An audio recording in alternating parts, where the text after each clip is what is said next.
ஈசாலா cup நம்புடா. டா புடி RCB winning the match. கண்டிப்பா 18 வருஷ தவத்துக்கு தலைவனுக்காக எடுத்து வச்சிருந்த ஷாட்டு.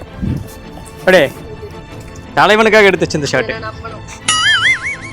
ஏய் எந்த டீம் பிளேயர் நீ? ஏய் எங்க team cup அடிச்சிருச்சுங்க.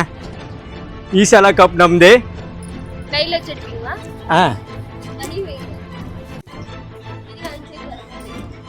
Okay.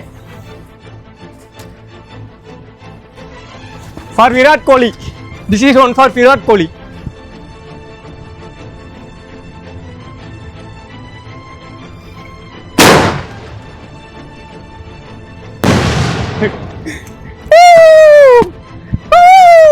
RCB cup, Isala cup.